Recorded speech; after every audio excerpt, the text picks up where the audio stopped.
The idea of a monarchy, that something remains over generations, over hundreds of and thousands of years, so that there is a continuation of something, I think is a deeply stabilizing force in society.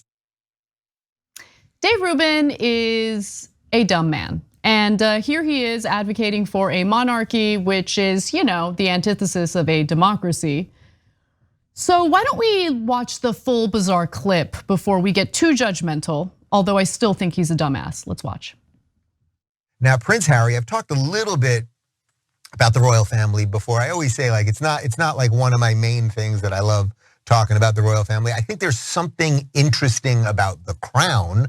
Actually, you've been watching the show on Netflix, The Crown. The idea of a monarchy, that something remains over generations, over hundreds of and thousands of years, so that there is a continuation of something, I think is a deeply stabilizing force in societies. Doesn't mean that everything they do is good, but there is some value in that, as opposed to what we have here, which is every 4 years we just sort of pick a new team and then all our norms change, right? We had 4 years of Trump, 4 years of Biden. It's like this massive flip. That was after 4 years of Obama.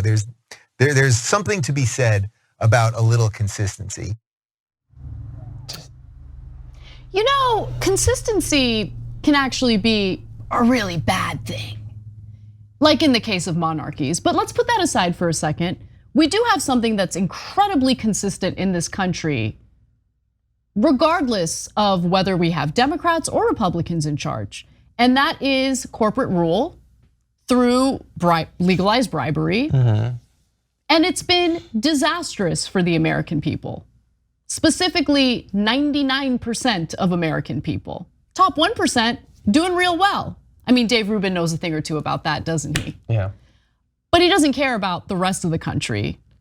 He does care about the money he's making. He cares about his relationship with Peter Thiel, who is on this, his latest bend is, oh, maybe monarchy is great. Maybe we should be pushing for monarchy, because he's been rubbing elbows with this Yarvin guy, which we'll get to in just a moment.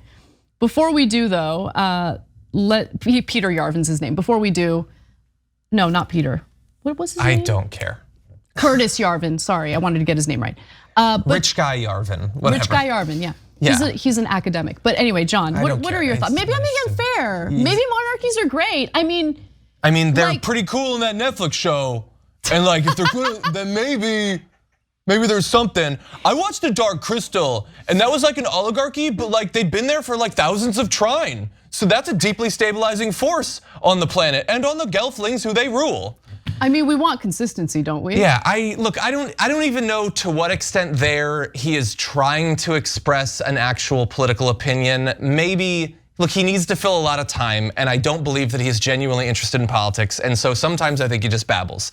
He mentioned a show he liked, and so he started talking about it. I am assuming that he is probably on his show often saying nice things about the monarchy because he at least understands that the Republican Party is moving further and further away from supporting democracy. I think that he can at least absorb that. My favorite point about that, which you glossed over, is that he said we had 4 years of Biden after 4 years of Trump after 4 years of Obama. He was doing this under Obama. He thinks Obama was a one-term president. He's a political analyst and he doesn't know who was president before Obama, which was Obama, by the way. Yeah, listen, this is what you guys hopefully already understand, but if you don't, it's okay. We'll help you understand. Dave Rubin is an empty shell of a man. There's no brain activity happening, but he has become a very useful tool for people like Peter Thiel. Yes. Now, Peter Thiel, who's homies with Dave Rubin, has found a new friend, a bromance, if you will, with this guy named Curtis Yarvin. Cenk Uygur has debated him, so has Ben Burgess. I think you should watch both debates, because when I would typically be a little bit, where I would be typically a little concerned about the direction the right wing is going, in this case, I'm not concerned because their golden boy sounds like an uneducated valley girl. And what I mean is, take a look at this video. Here he is debating Cenk. There's a lot of ways to do an accountable monarchy, but the simplest one is to basically reduce your sort of commitments to overwatching politicians, as to say, let's recognize the reality here. We as Americans care about exactly one election, which is the presidential election. What we're going to trust is that whoever wins the election is whoever has the confidence of the people to be the CEO of Washington. And by the way, if you read the Constitution, the Constitution is actually totally more than tolerant of this form of government. It's a democracy in which democracy puts forward a monarch rather than putting forward policies. And most people think of a democracy in terms of voting on policies. I understand, But in those 4 years then, if he is truly a monarch and he's unaccountable, again, he could execute anyone he likes. He could end the elections. He could do anything he wants. He sure could. You have to be lucky in picking that first monarch. To some extent, you do. You gotta get lucky. That's your best. Get it right. Okay, I'm being serious. Really, you think your best plan is let's hope we pick the right dictator and get lucky? Absolutely. Dear God, please let him be incredibly influential on the right, and also be their public face and advocate for this ideology, I guess. He makes Dave Rubin look kind of intelligent, because Dave Rubin will generally avoid talking on topics that he knows instinctively he doesn't know much about. No, I disagree with you on that. I mean, in this case, I agree that Curtis Yarvin, the originator of the idea that we should move toward a monarchy. By the way, I have to address something he said in the very beginning of that clip. Did he literally say no, the Constitution's totally down with monarchy? I don't. It's a long document. Do you not know what the American Revolution was about? I don't think everyone should be expected to have read the Constitution, to opine on it and how it should be overturned.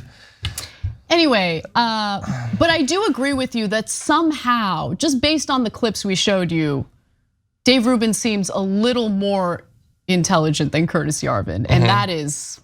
Well, Dave Rubin at least talked positively about monarchy, but kept his commentary focused on the crown and not on, he might kill you and your family, but let's try it. Let's try it. Let's just be super lucky in who we choose to be our dictator. You know what's really common when you give people absolute power is that they just willingly give it up. That happens all the time, pretty much everywhere. It works out everywhere. Look, they know that democracy is not looking like it's gonna produce a lot of wins for their ideology in the future. And they're just trying to figure out some way to justify a move away from it. That's exactly right. That's exactly what's going on. Thanks for watching The Young Turks. Really appreciate it. Another way to show support is through YouTube memberships. You'll get to interact with us more. There's live chat emojis, badges. You've got emojis of me, Anna, John, JR. So those are super fun. But you also get playback of our exclusive member-only shows and specials right after they air. So all of that, all you gotta do is click that join button right underneath the video. Thank you.